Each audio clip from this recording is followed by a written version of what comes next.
guys? How you doing? It's Henry Mowers and Blows. So I'm trying to not cut my head off. Most of my videos, I just got to get used to it, you know.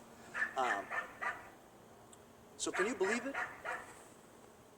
Oklahoma beat Baylor in the Big 12 championship, and now they're in the. They may be in the playoff for the national championship. I gotta wait and see what happens with Georgia and LSU. Chances are LSU is going to beat Georgia, which means Georgia's out. And then the Big 12 champion, Oklahoma, will be the 4th seed. And they'll go into the playoff and probably play Ohio State. However, if Georgia, for some crazy reason, beats LSU, then I don't think Oklahoma's in. I think just Georgia's in, you know. Anyway, so I went and sold that Craftsman auto choke push mower that I found off the street a little while ago. It's like brand new, or like new, black. I had it listed for $150, and then some dude asked me on Let Go if I'll take trade-ins. And I says, well, you know, I get them for free, so why should I discount you $25 or $50 for a mower when I don't even really want it, you know? He takes a picture of it. It's okay, you know. It comes with a bagger. It's a push mower. It's got the plastic carb. You know, it's like one of those 550EX engines or 500E. You know, but I don't think I saw a primer bulb, so it's probably an EX. While I was selling the machine with him, doing the trade thing, right? There was a dumpster next to us, and there was a perfectly good. I'll show you. I figure I'd pick it up. Some nut will give me $25 for it or something.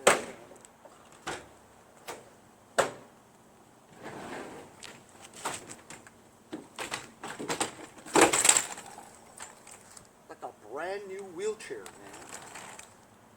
I mean, literally like brand new. I mean, the wheels are like, they don't even look like it was used, you know what I'm saying? A few years ago, I actually picked one up like that, and I sold it for $50. That's in much better shape, you know what I mean? Anyway, so he gave me this one.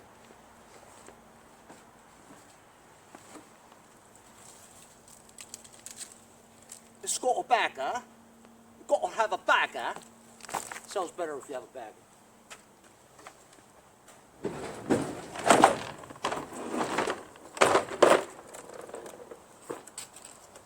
So this ain't bad, man. This is it's a high wheel push mower, you know, and this is the Briggs with the plastic carburetor. You know, I don't mind those too much, you know. Anyway, he says that he was just mowing with it, right? Just stopped. That's it. He was mowing and it just stopped. So you got some gas in there. Now that worries me because if he was mowing already, there's nothing wrong with the carburetor, right? And if it just stopped, man, that Earl's yucky. Could mean that it's doesnt. But it's it does feel like it has compression. Maybe it is a dirty carb. But either way, I guess I'm alright with it because, I mean, the guy gave me $125. Oh, I took $25 off the price. Figured it's got the bagger, you know, it's a later model, it's not the super old ones. I don't really like to play with the the older ones, you know. And at least this is a 550EX, which is a, it's decent. So anyway, that's what I got. Sold it for $125. Got this as a trade-in. That shouldn't be too hard to fix, you know. And maybe some nut will give me $25 for that. Scores!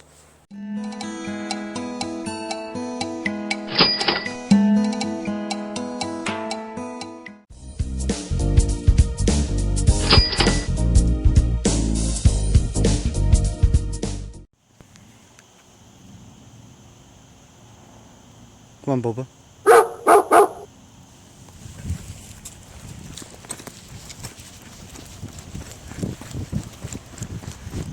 Jesus Christ.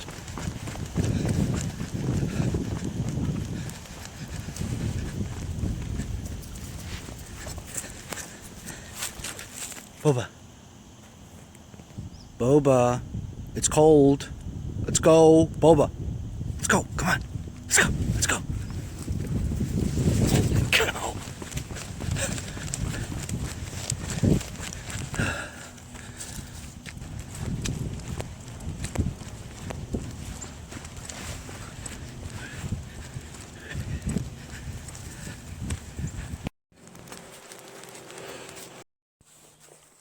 Hey guys, it's Henry at Mowers and Blowers.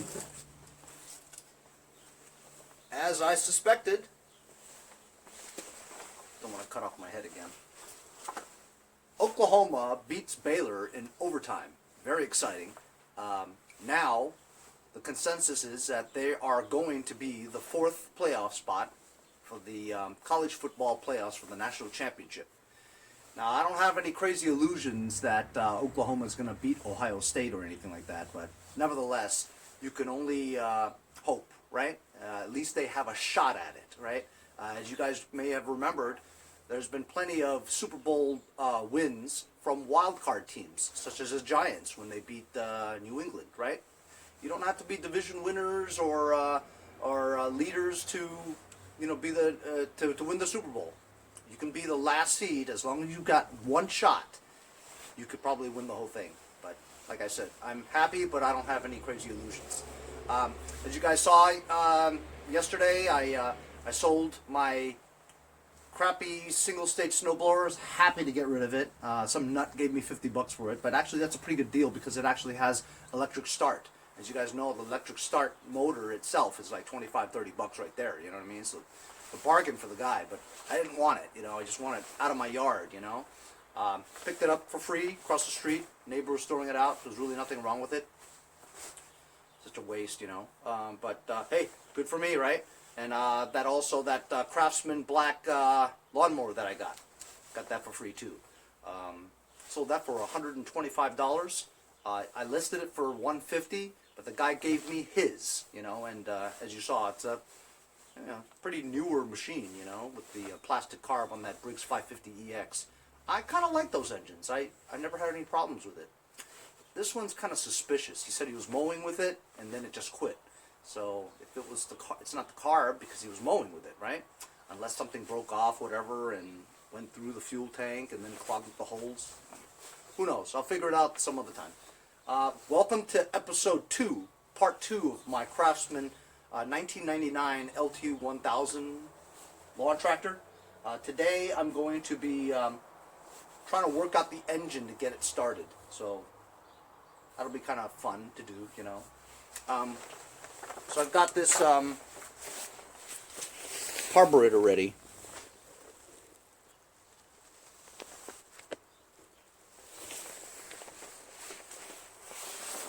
So I'm going to be using this assembly here, this carburetor.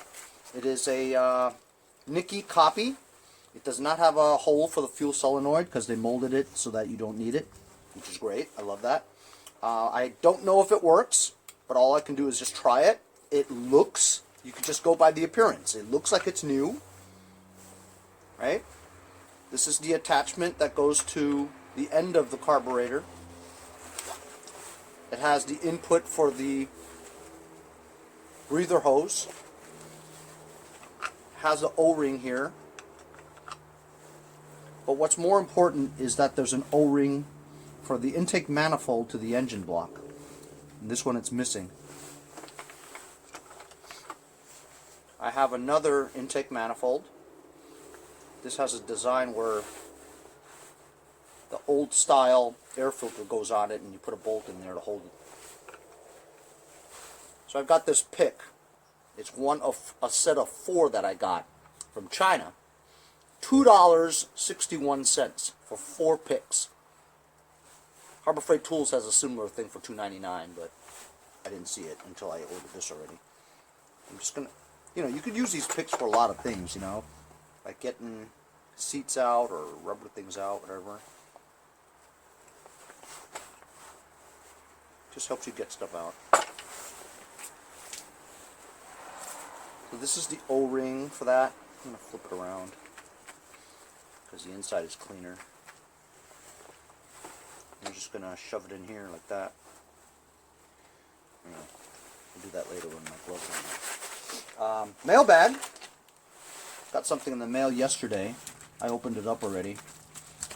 This is from subscriber Samuel Sandoval. It's the inner flange for that Ryobi grinder he gave me as a gift. Thank you very much, Sam. And by the way, if you guys noticed, Sam did an outro for me. If you've noticed the past couple of videos, it's very good. Sam, you did a great job on that because you filmed horizontally. It's nice and clear on a tripod, it seems like. You have a nice white van background there where I was able to put your name and YouTube name on there, nice and clear, as if you had it placarded on your van. You know what I mean? So, very cool. And this fits like a glove. Thank you, Sam. I appreciate it, man.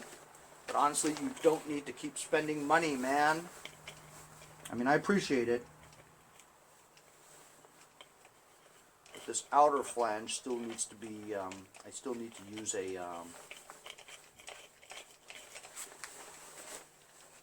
you know, I need to use some channel locks to tighten it because my spanner tool doesn't fit. But it's okay. Like I said, I'm using this as a dedicated grinder.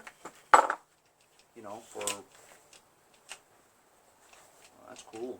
It's nice and solid on there now.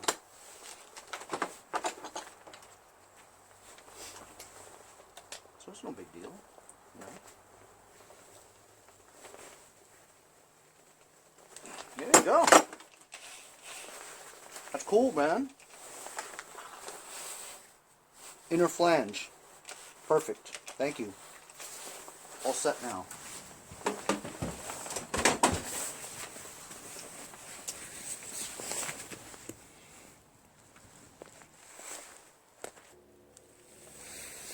So here I'm finally over at the engine now, and I'm going to be putting on the carburetor assembly, the throttle linkage, the tensioner spring, the breather hose, the throttle, choke.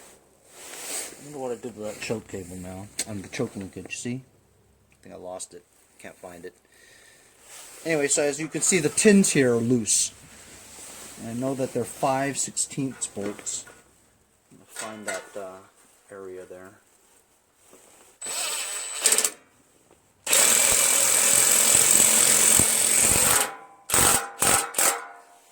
This bolt not only holds this tin here, but it also holds the negative ground strap that goes to the fuel solenoid. For most of them, at least. Here's the here's where you put the intake manifold.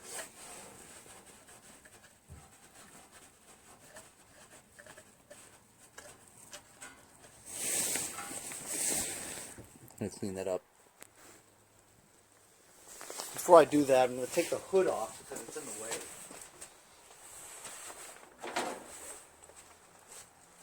Easy to do.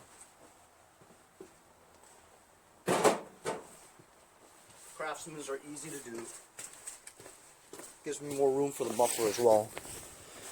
I forgot, I have another mail bag I got to do. I don't know what this is. Just got it in the mail yesterday. It was just sitting here, and I honestly don't know what. You know, I mean, I buy stuff from time to time, and I just don't remember what it is. This may not be related to mowers and blowers at all.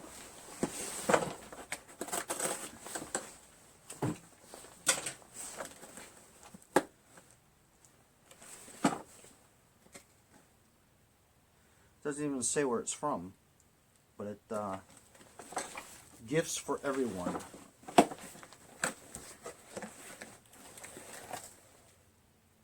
Wow. I gotta tell you, I didn't order this, so this has got to be from a subscriber. Look at that. Hotech T-handle Torx key set. Holy cow. You know what? I mentioned that I needed this. This is what I always wanted. Uh-huh. A double dose of Sam. Hey, Henry.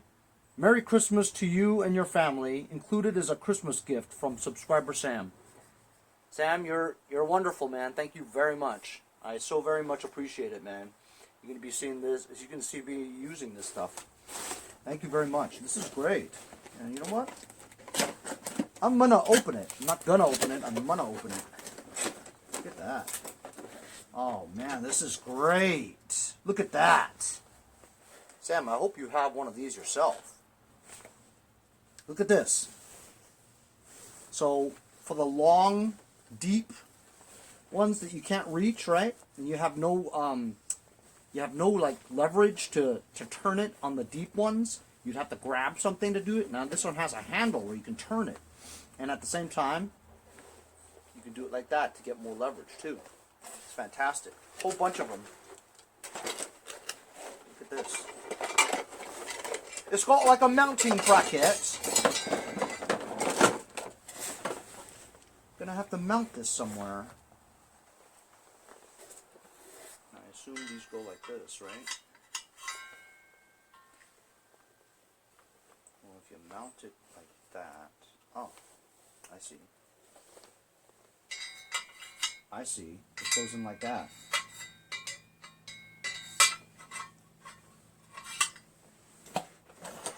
Coolidge. Calvin Coolidge. What number president was Calvin Coolidge? You guys love trivia?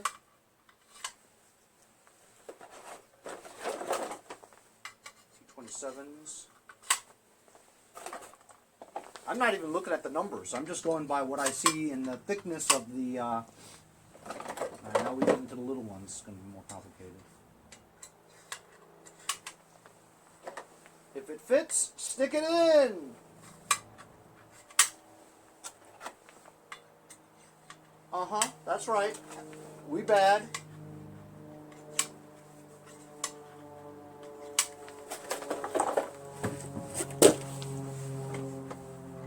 Awesome. Look at that set, huh? Is that a great set?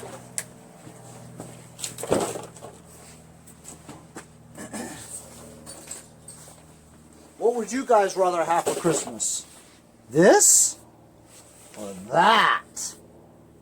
Badass, man. Thank you very much, Sam. Really appreciate it, man. Thank you very much. It's so nice of you. I'm glad I got some really generous and really good subscribers, man. I'm blessed and honored to have you as a subscriber. Thank you very much.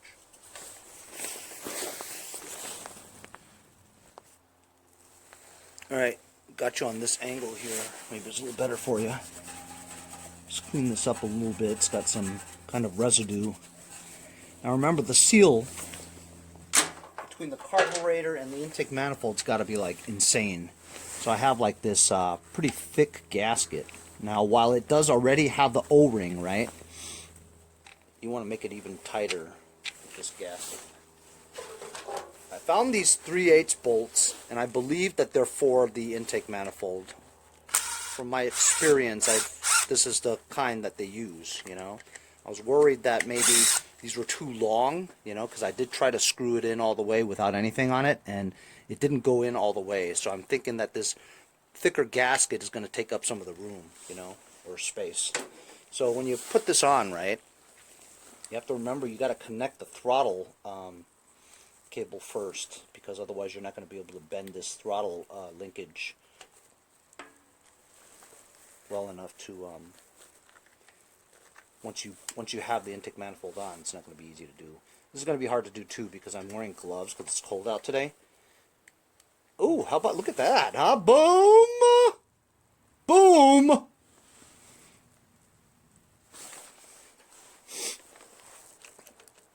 I sure hope this fits. Otherwise I got to go through my bag of bolts. I'm going to do it slowly so I don't strip anything. Henry, you've been stripping things lately. You have to be careful. Yes, I'm going to be careful. Trust me. You think I want to strip things? Alright, looks like that fits. Now I wonder if it's going to make a difference with that thick gasket there. You know, it moves out a little bit more.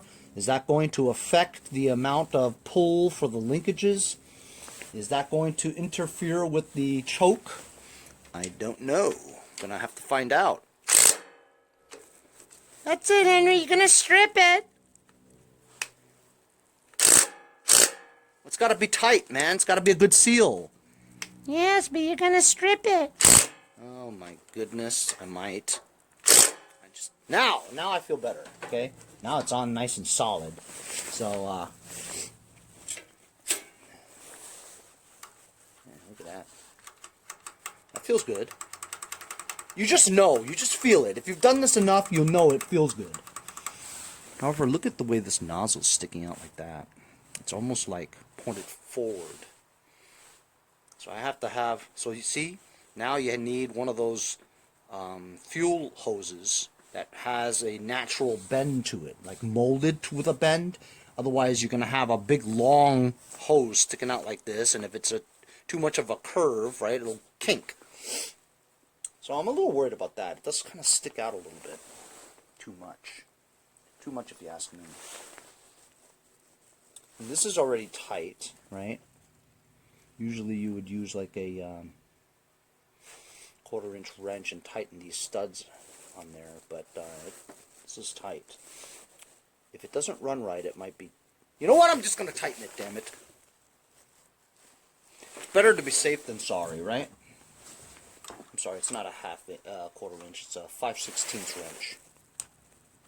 Oh, you see, you can still turn it. The other one too. A little bit. Henry, you're gonna strip it. Stop it. So I've got this one here, right? Remember, this is the half U-shaped part that goes here. Has the O-ring on there.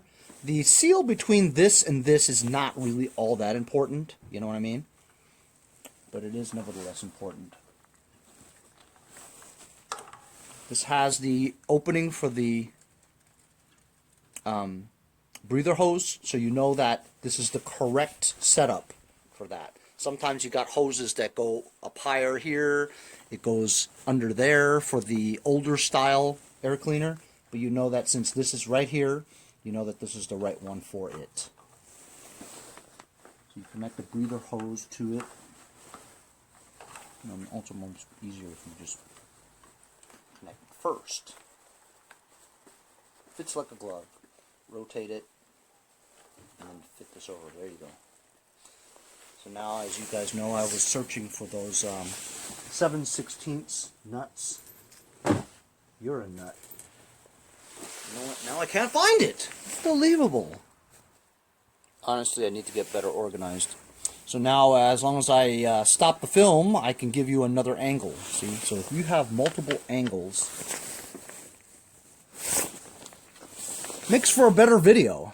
7/16 nuts that go on the end of this. Huh, why is that so hard?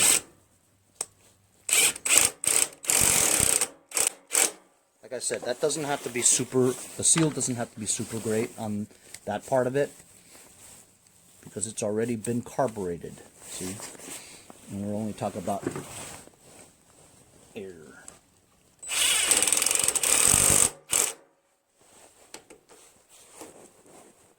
Oh, sons of... You know what I forgot to do? What did I forget to do, guys? Yes, I put the throttle linkage on, right? But what else do I have to do? That's almost impossible for you to get it in unless you have it off. That's right. I have to take that carburetor off again. Idiot. Such an idiot.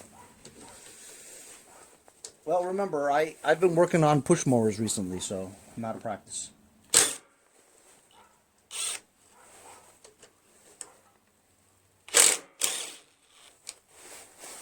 Fortunately, you have the impact drivers that make everything easier.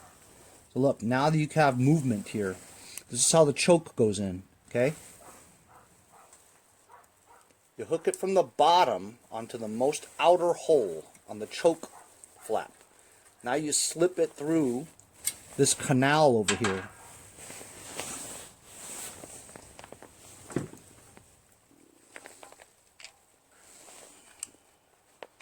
Henry, your elbow's blocking. You can't see. Don't you see I'm busy? Stop bothering me.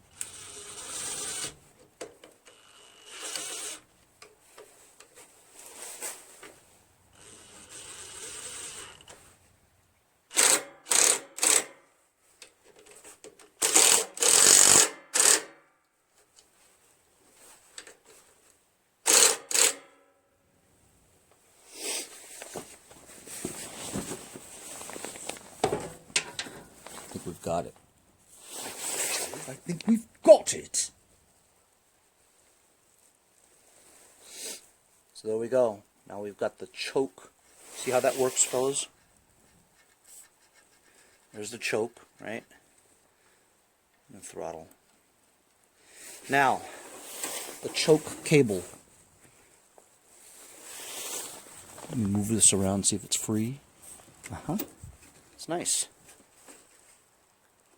Retracted and full. So here. Man, this is it's a short cable, so I have to bend it to get it into this hole right there. It's a Z-bend. Well, you know what? I'm going to pull it back that way so I have more room. Bend it, stick the Z-bend inside, and now put this through here.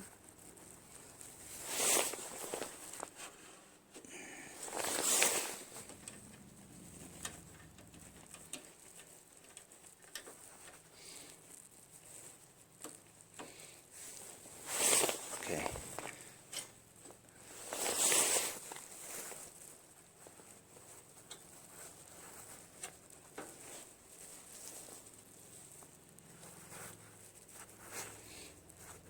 I pulled this all the way down. So right now the lever is fully up for choke. Okay? So once you have that set like that, you want to just pull this back so that you could see that it is fully choked. Like right there. Now you got to tighten it. And of course, guess what? That's right. It's a Torx. Well, guess what?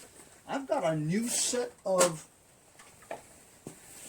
10-piece T-handle thing. Let's see, what size could that be? Looks like this one. Try. Yep. Thanks to subscriber Sam, I've got these really cool Torque T-handle wrenches. Badass. And you just tighten this so it grips onto this like braided wire here. Yeah, I want to make sure it's nice and tight. You hold it with your finger.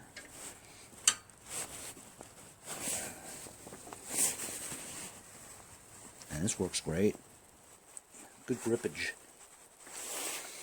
Alright, I'm going to test the thing now. So now look, it's choked. Let go, and it's not choked. Lowest lever on the throttle. Look here. See how that's like limiting it?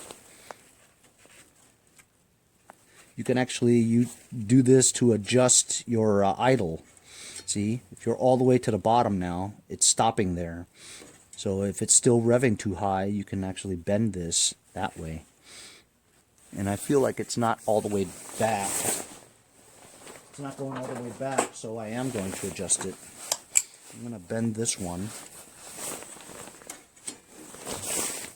I'm going to bend this forward a little bit, like that. See if this goes all the way down now. It still doesn't all the way.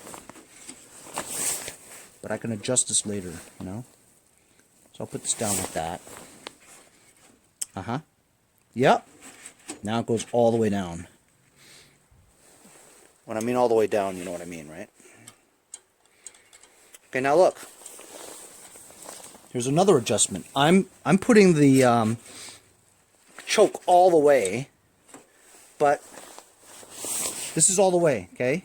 But it's not really pushing it all the way closed. I want it pushed all the way closed. So you can also adjust that by bending this just a smidgen. Henry, you're gonna break it. Will you leave me alone? Just a little bit like that. I'm going to push it all the way and see. Yep, it's pretty close.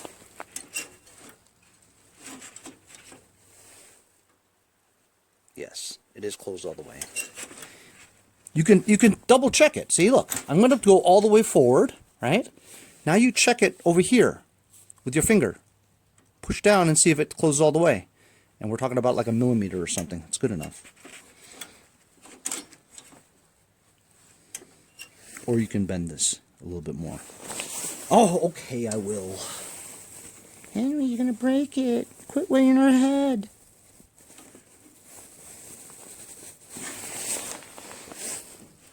I'm just being a perfectionist. Okay, good. So now, lever all the way up to full choke. You got the choke flap completely closed with that. When you let go off a choke, you're at that area where there's like a indentation where it stops, you know, and you know that this is full throttle, right? And then if you want to lower the throttle to idle, this goes all the way down, and one of those linkages should move the throttle. Watch. All the way down, there you go. See? When it's all the way down, the throttle flap is completely closed, and you can adjust the idle with this idle screw right here. So you turn it in to increase the RPMs at idle, or you can lower it, and you can adjust that with that. So there's like multiple adjustments, right? You can adjust it here with the bend. You could adjust that with the, you can adjust the choke by bending this. You can adjust the idle with this screw here. Now when it's started and running, hopefully, right, you can adjust the fuel mixture with this screw over here. This is a pain in the butt though. I hate doing that. So there we go. We just put on the carburetor assembly intake manifold, the throttle, tension, and choke linkages, the air cleaner cover reservoir, 7/16 nuts. We put the throttle cable into the throttle assembly panel and adjusted the choke and idle levers. This is good. This is good to go. I know I need another 5/16 on the other side to hold the other side of this tin. And then I'm going to remove this top thing. Why am I doing that? Because what I noticed was that when I was moving this engine around, look at that. This top thing is like this. So think about it. What was the complaint about this engine? It sheared keys all the time. If this is not on the two little things that stick up, it's not aligned right. So you've got this space that allows this thing to pivot. Well, as you know, there's like a cup on here, right? That sits on this. I don't know if that makes much of a difference, but if there was a gap in between that cup and the washer and the crankshaft bolt, right, the nut, it's not going to be super tight, which is probably why it sheared keys. But we're going to find that out right now. Let me see if I can remove this with the same one. It fits, but it looks like it's not that tight. And that way you'll definitely strip something if it's not, if it doesn't fit exactly. So this one's the next size up. It's still a little loose. I'm going to try the next size up, see if it's super tight. It is. This one's super tight, so this is the one. Not super tight, but a better fit, you know. Some downward tension on it.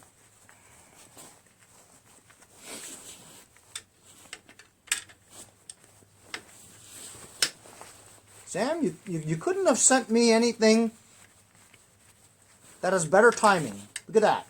I'm using your gift the day I get it for 2 jobs now that require torque screws, torque wrenches. Perfect timing, bro.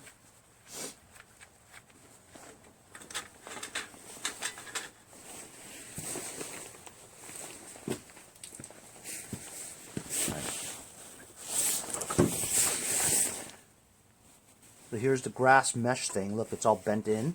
You can just flip it around and just bend it back out again.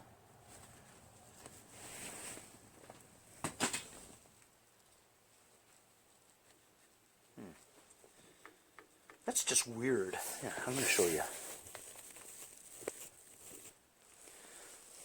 So this is actually on here pretty well, which is surprising why it moves like that. You know what I mean? It should not move like that. So I'm using a T40 Torx. Okay, it doesn't work that way, so I'm going to do this. Better leverage now. Pretty sure it's going to move along with it.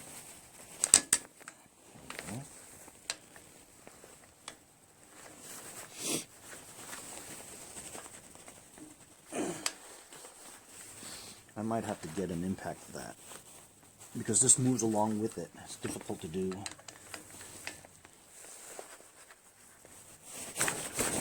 Yep, I'm gonna get an impact. See if the impact gets it off. Wow.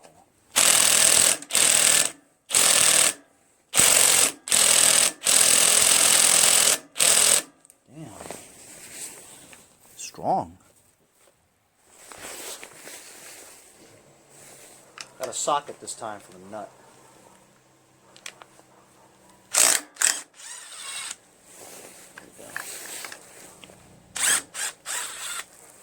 Alright, let's check out why this moves. Okay?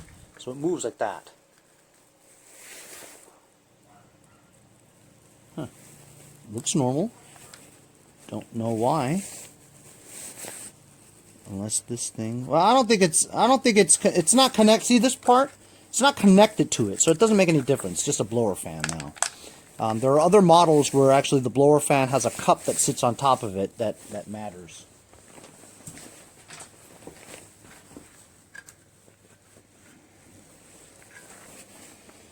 So it looks okay. I mean, it looks right. You know what I mean? It looks correct.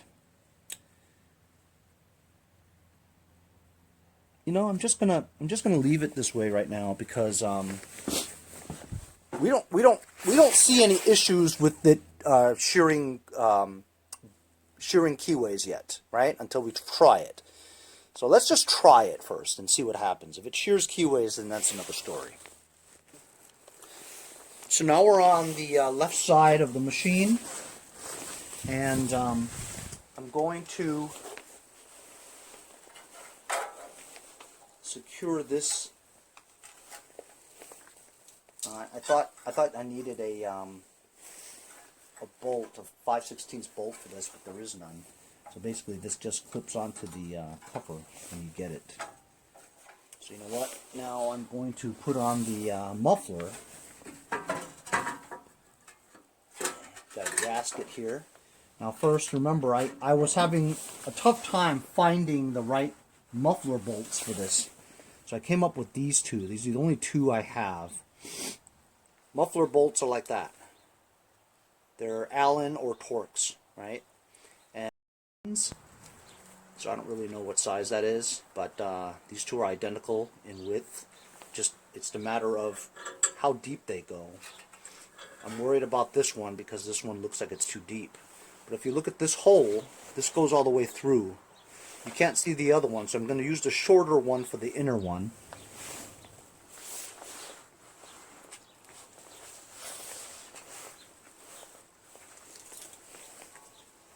This is a gasket I found. It is a muffler gasket. You can tell because it's not made out of cardboard. I don't think. But I don't know what this is made out of, but you guys know what I mean, right? I mean, it looks like it's cardboard maybe, but it has like a coating on it that's almost waxy, you know? If you guys wrench, you guys know what I mean. I just hope that these muffler bolts will fit, you know? I'm just not sure. And I've looked through my bin of... I mean, I know that I probably have another somewhere, but I just can't find any. Because my bin of parts is so unorganized. I mean, short of dumping the whole bin out onto a big, like, tarp or something, you could look at it better, you know, but I can't do it. Take the spark plug out and make it easier. So you see the gasket has come out.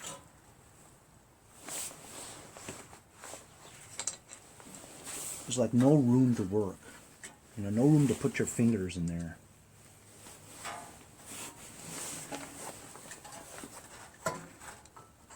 Hey, the gasket. I know.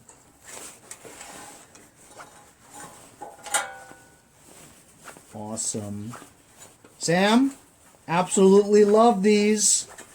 It's really helping me out, brother. Now listen, I hope you buy yourself these things. And listen, you need to tell me how you're doing with your setup, you know? Your transit van. It's got a Transit Connect van. I think you asked me about the winch. Did you put the winch in? You're not telling me what you're doing, man. Are you picking up tractors or what? The reason, how I met Sam was that he was inspired by what I did, and he wanted to do the same thing. I actually was going to buy a Transit Connect van exactly like him, but I did a lot of research on the Transit Connect when I worked at the restaurant, right? We had a couple of Transit Connect vans as our delivery and inventory pickup machines. And I was driving it one day and the transmission slipped. And then all of a sudden I drove it a little bit more and it transmission went. At least I didn't do it. One of my chefs, they were driving and then they said, "Hey, I'm stuck here, I won't move." I says, "Oh, I know, it's probably a transmission." Anyway, there's a lot of recalls on the Transit Connect transmissions. That's why I didn't buy one. I didn't end up buying one.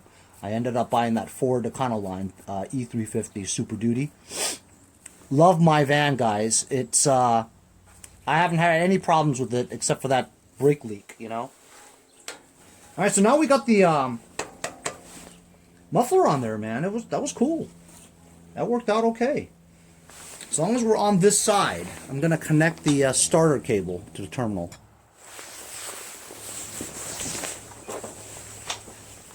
Now you've got a good view of the starter. Oh, look, it has a bolt, has a nut. I had a nut ready. But whoever put this on was smart to just put this nut back on. Now it's tricky with this starter terminal. I'll tell you why. It has that outer bolt and the inner bolt, right? The inner bolt always moves when you try to tighten it. You just slip the positive wire from the solenoid. Put the outer bolt back on here so you have the wire in between. Tighten it with your hand as much as you can go.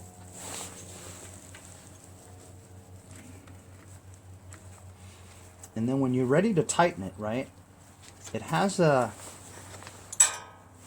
It wants to move along with it. Like when you're tightening this, see? So far so good. But I have tightened it so hard before that this inner nut moves along with it. When this inner nut moves along with it, it turns the inner part where it's held on to two copper wires. If you keep turning and turning it, that copper wire will pull out of whatever it's holding and you just busted your starter. So far so good though, it's not turning along with it. Oh, how about that? Unusual for it not to turn. Oh, you know why? Because it has an inner washer there. If you don't have an inner washer, it has a tendency to turn this one too. Well, that's why I had this one ready. This is a 7/16 wrench. And I grinded it so that it's really thin, so it fits in between here. So I can hold this while I'm turning and pull this up while I'm pushing this down. Henry, you gonna strip it? Yep, he's right. I am going to strip it. So look, that's really tight on there, man. Alright, so next thing we got over here is a wiring harness to this thing. I don't see the connection. See, if this is supposed to be a Briggs, right?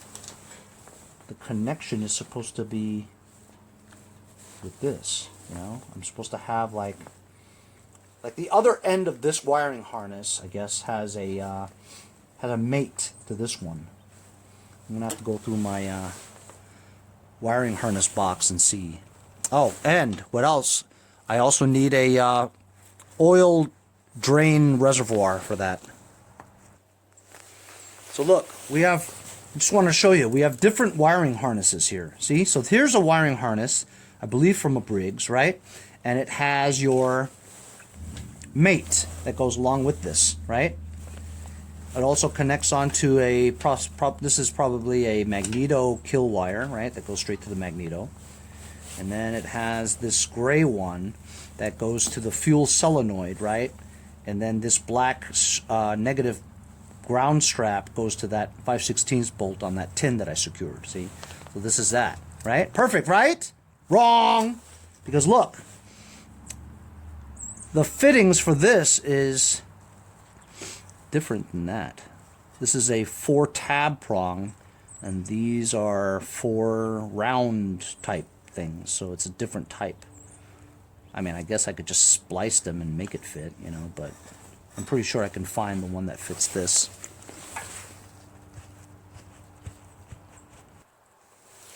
So I just went through my box of spaghetti, and I actually came up with the mate. The mate to this, however the color combination's not correct, but the mate is there, right? I found the mate to this, but it's missing one of the tabs that go in there. I'll just shove a wire with the tab in there, and I'll have to figure out what these 4 go, you know? And how we figure out how these 4 go is you trace the colors to the ignition switch. I'll have to remove the ignition switch, pull the harness off the ignition switch, look at the back of the ignition switch, and they tell you what's M, S, you know, M is magneto, S is starter, L is lights, A1, A2, accessory 1 and 2, which is for lights or whatever thing you want to add to it as accessories. There's a G for ground, B for battery, you know. So basically, I'll have to just trace the color code and see, maybe use my multimeter after I put a battery in and figure out what powers, what's unswitched, what's switched, you know, and then we'll work out the wiring later. But for now, I do need to work out the oil drain reservoir. So look what I came up with. So I have this old one here, which is really cool because it has like a shut-off valve so that you can change the oil lickety-split, you know. So if this is stuck in there like that and you want to change the oil, you just do that and oil comes out and you're done. Close it off and you're done. You know what I mean? Awesome. However, this is for a thinner thing and it won't fit, right? I guess I could use an adapter, but that's too much trouble. I have this one here that's pretty much the same thing, right? This is cool, right? This one has a turning valve. I can't believe I put my mouth on that. So I blew, nothing comes out. I'll open it up counterclockwise. So that works. So I'll probably put this on here. I mean, this is a nice valve, you know. I don't even know if I want to waste this on this, you know. Or I could put this one on. This is from John Deere. As you guys know, it's easy to, it's a quick disconnect, you know. This is open. That's closed. This has a cap on there that you can put, but I don't have the cap. But it's easy for this to have problems because if you're riding and it vibrates and it opens up like that, you know, fuel will just drain out and you blow your engine. But, you know, I don't really want this, so maybe I'll just use this. I kind of want to keep this for something that I get that I really like, you know, because this is cool.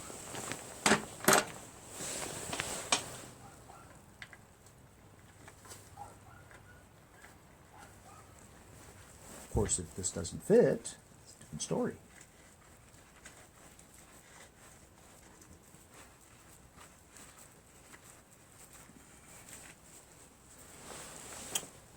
Looks like it fits.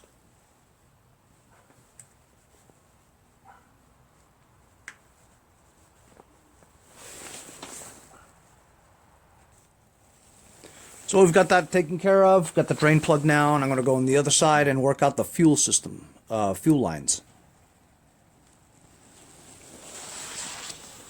So got the this is going to be a gravity-fed tank, so I'm getting a fuel filter for gravity feed and also a fuel shutoff. Got some hoses here with the true bend for the carburetor.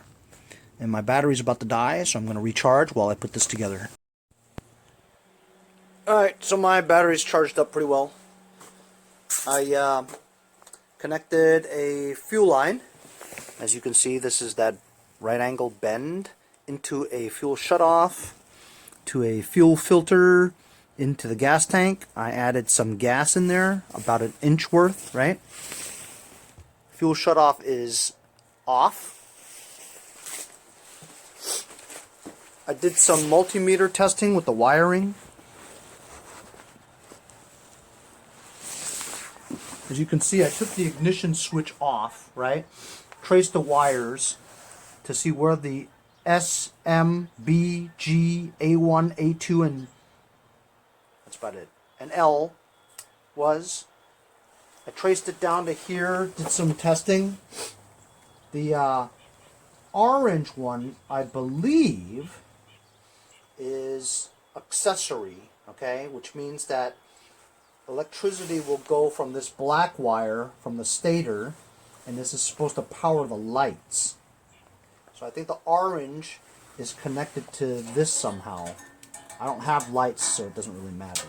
Just hope it doesn't, fry.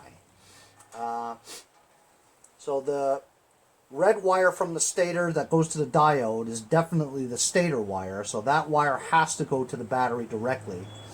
So I connected it onto this white wire that goes into this part here, which is the red wire, and I tested it with a multimeter, and this red wire is always constant positive, constant power. So it's constant 12 volts. So that's what it is. Electricity is generated from there, AC, converts into DC, and charges the battery again. The blue wire, I don't think I remembered what the blue wire was. Oh, so I connected a wire from the magneto to a spot over here which was empty, and that goes to a black wire here, which is ground. So hopefully that will shut it off. Oh, I remember now. Okay, so the blue wire is switched power. So the blue wire probably goes to like a fuel solenoid or something. So when you turn it to the middle part, right, this is supposed to be powered, 12 volts. So I don't really need that right now because I don't have a fuel solenoid. So anyway, I did that. Remember, we put the drain plug in. I earled the gears for the starter a little bit. I added 1 full quart of SAE30 Plus from my friends over at Lucas Oil Products. So it should be a little bit at the add line right now. If this all works out and stuff, I'll top it off to full.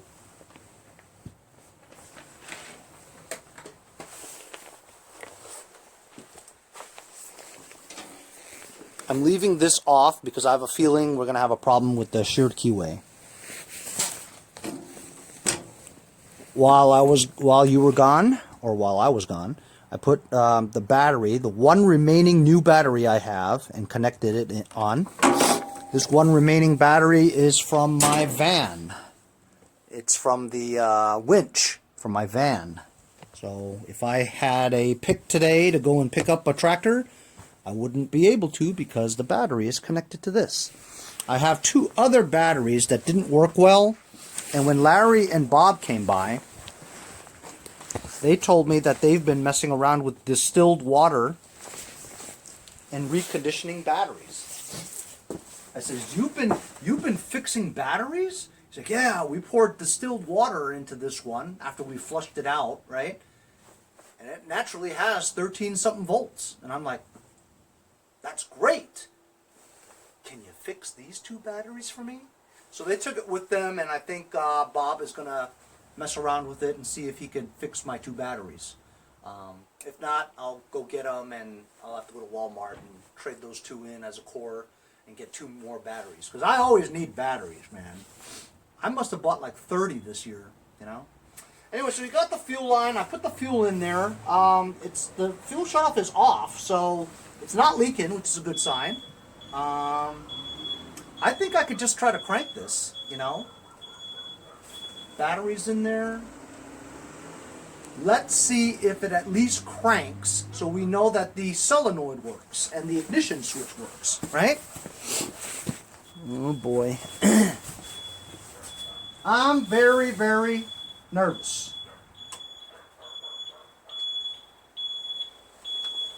Don't work. Maybe I gotta sit on here. Alright, brake is on. I'm sitting here. Here we go. See if it, I'm just gonna crank it for a second. Ooh. Alright, cranks, awesome. I'm gonna choke it. I'm gonna see if it starts. I know, right? Already?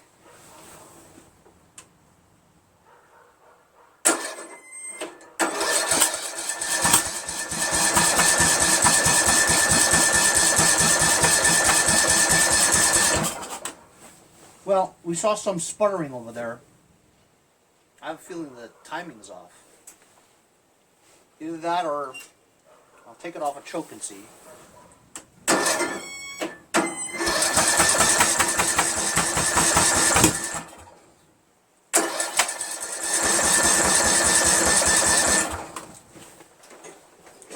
know what? I'm going to blow some carb cleaner in there. Just to see.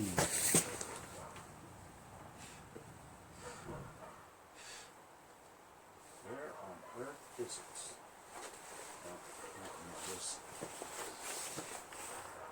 Multi-purpose parts cleaner and degreaser for our friends over at Lucas Oil Products. This is better than carb cleaner, fellas.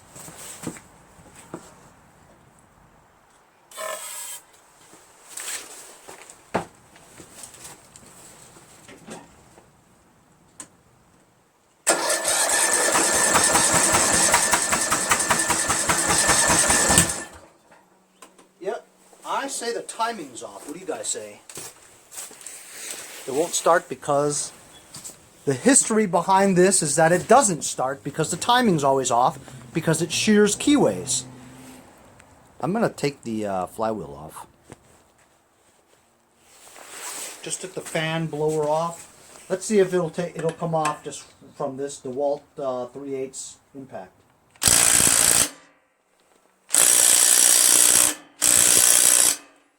Of course it won't. Shouldn't.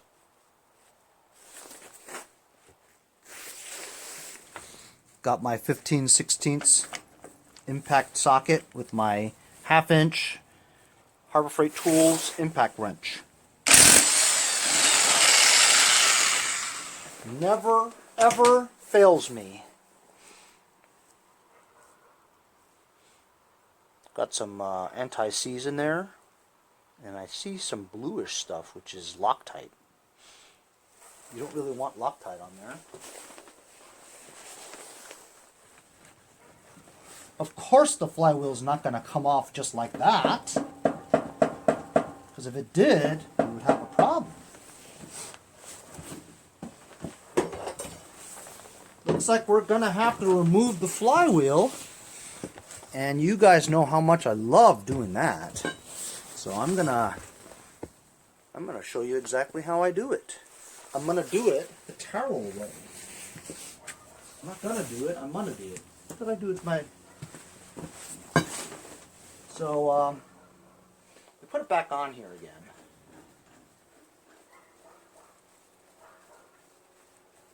Not all the way, but halfway. Where's my sledgehammer? Sledgehammer!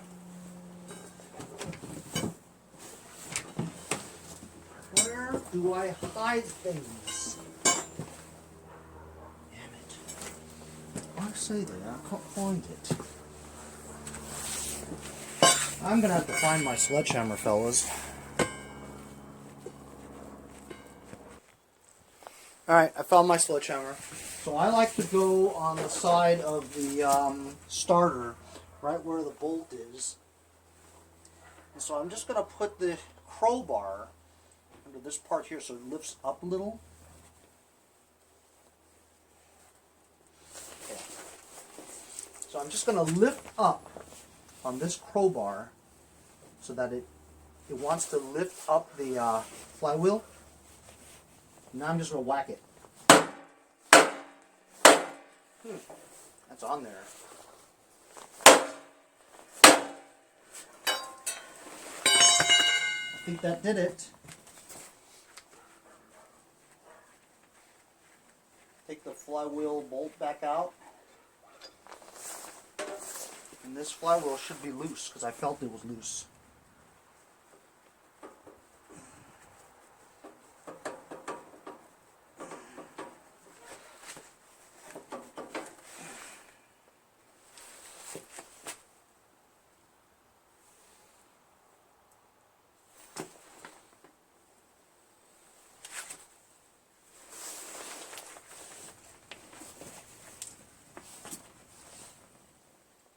Well, it's got the flywheel on there. I mean, it's got the keyway on there.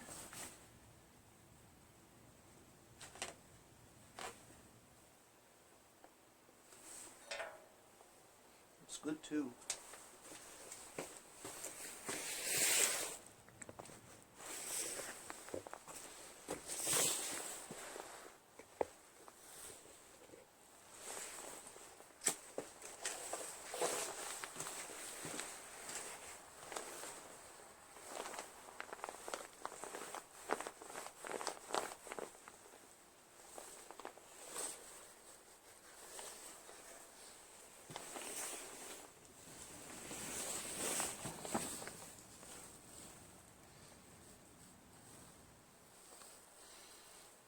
I don't see anything wrong with it. It's a tapered crankshaft, as you can see.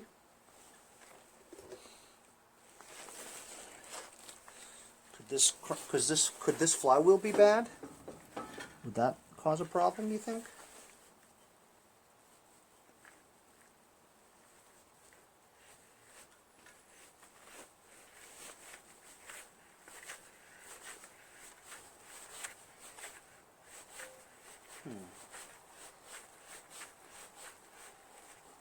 I feel like it's not like smooth. It's almost like it's warped, maybe. Like, look, it moves here, and then stops. Moves, then stops. You know what? Just for shits and giggles, I have another flywheel that's identical to this. Identical. Identical. That's the flywheel from my shed. Here's the flywheel off the machine.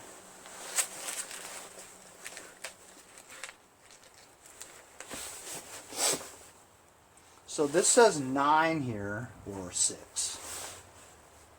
I think it's 9 because this is clearly 1.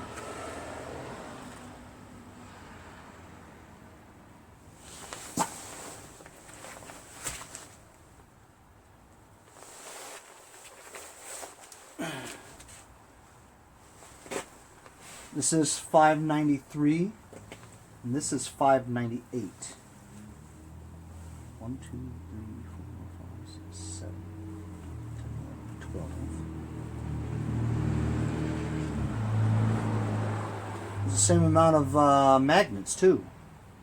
I mean, it looks identical to me. I'm going to try this just for the hell of it, just to see. Right? What could it hurt? Just try it. Just try it. Maybe you'll like it.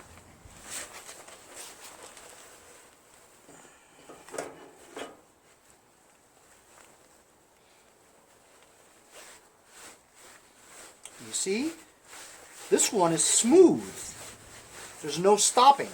You know what I'm saying? It doesn't like...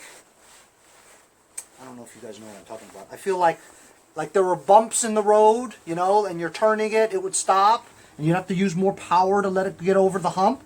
It was like that with that one. So that, almost like if the hole was warped, you know? So this one's smooth. It doesn't stop. So I think maybe we maybe got something there. So I'm just going to put this keyway back in.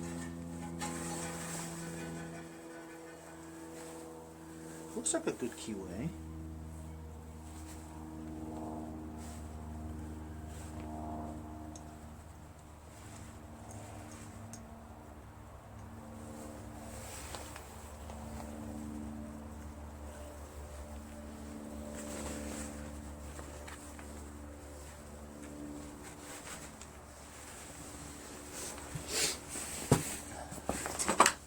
Yes, it's past 1 o'clock. It's 1:30 in the afternoon on a Sunday.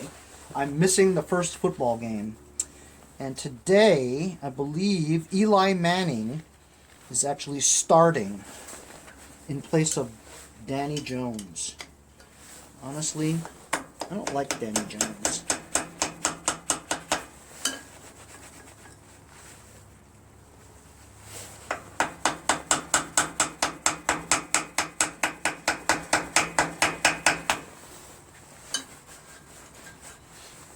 It's only a plastic screwdriver, fellas.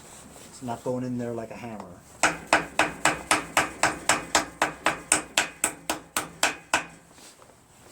Although I think I should use a hammer. You know what? When I put that thing, it'll drive it in.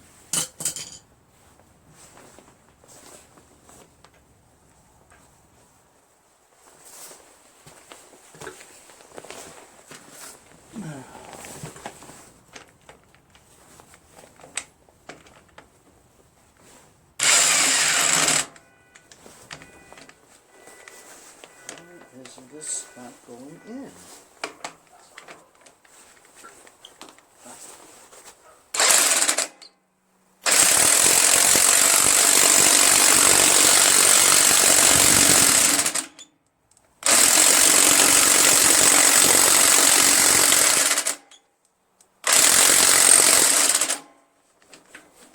Now that's really on there, okay? Let's see what happens now.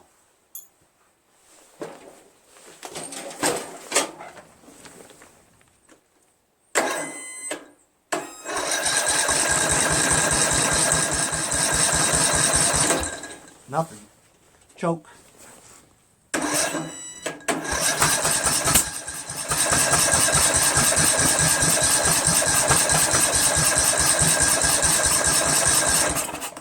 Nothing. The plot thickens.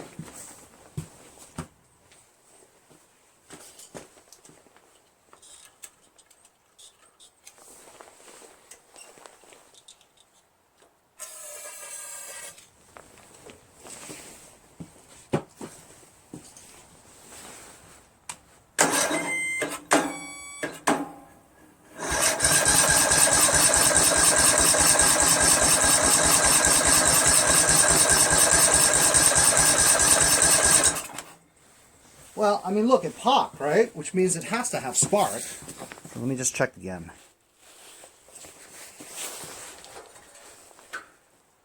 That's tightening it.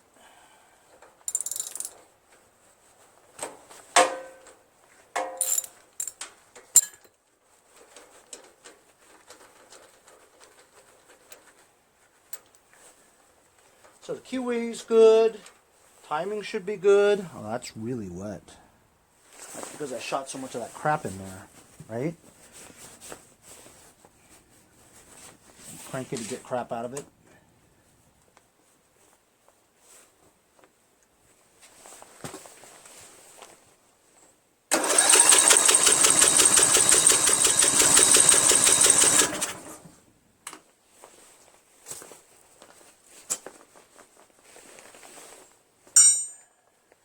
Hey, looky here. Let's test for spark.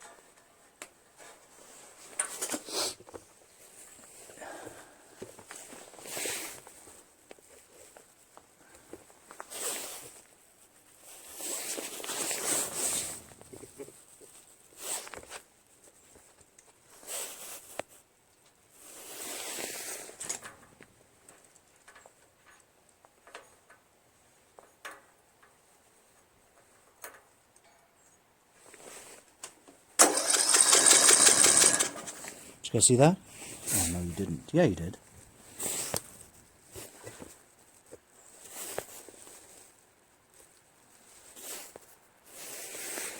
Look. Really good spark, too. All right, blew stuff out. Let's see.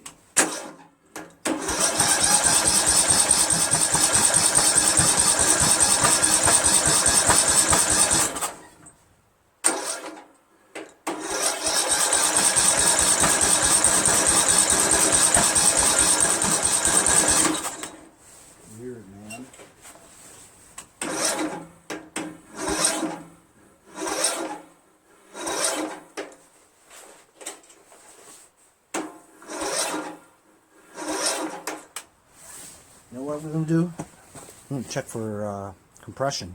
And I'm also going to put the battery charger back on there because it's using up all my battery. Took the spark plug out again. Now I have my compression tester on here.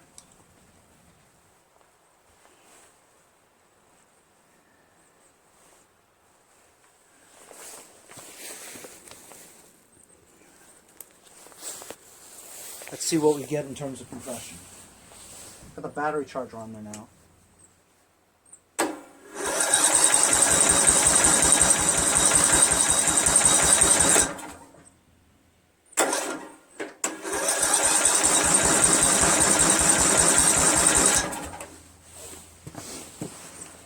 Wow. 125 PSI. It's really good compression. So, it won't even fire up with fuel. I mean, we saw some pops, but I mean, you know, the timing is right. Compression is good. When we turn this thing, you can see fuel flying out. Spark plug is wet, so it's getting fuel, yet it's not igniting.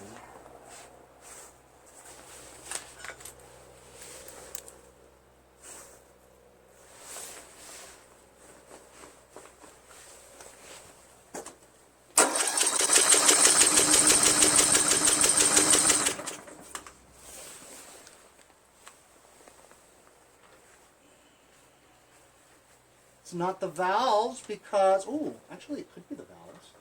I doubt it though because it's getting good compression, which means the valves are not stuck on anything. But maybe they're out of gap, huh? That could be it. I mean, it's unlikely though because I should have at least some signs of it starting, you know? To have no signs of it starting is very strange. We have excellent compression. We've got fuel. We've got spark. One of those head scratchers again, fellas. All I can think of is maybe the valves. I'm gonna try it again. Damn it.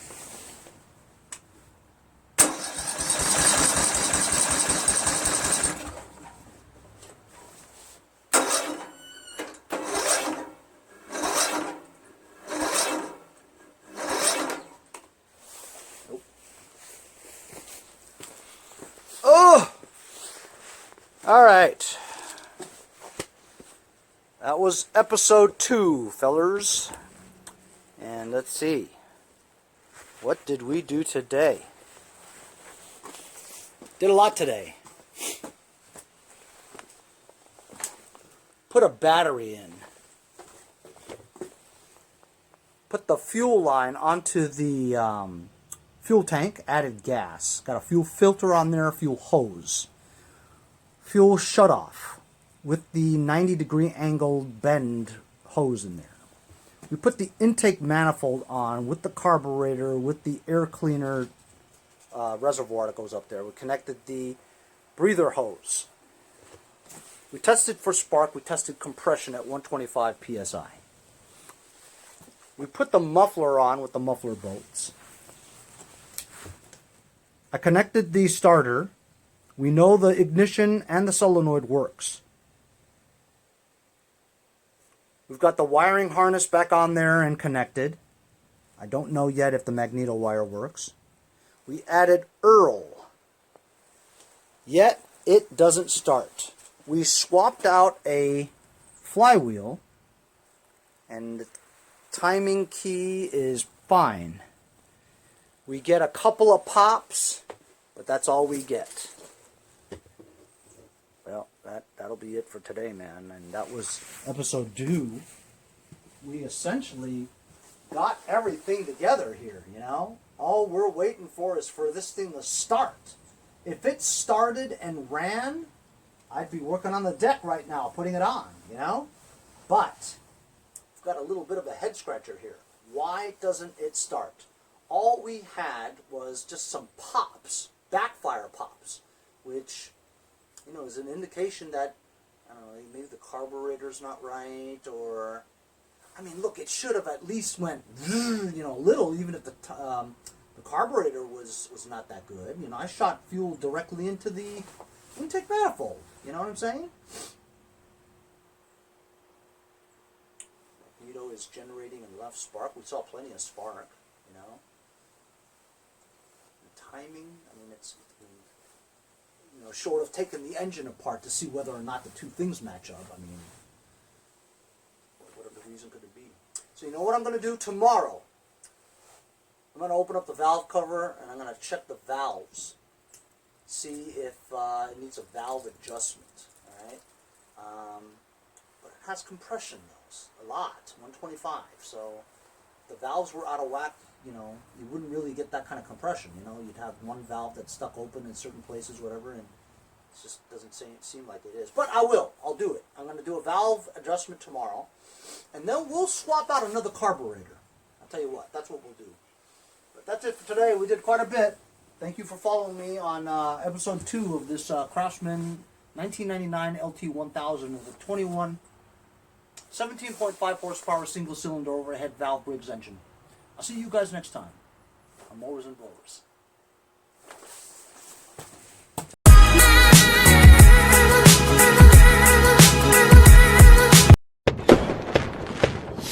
Hey guys, support my channel, buy a sticker. Also follow me on Instagram at Mowers Blowers.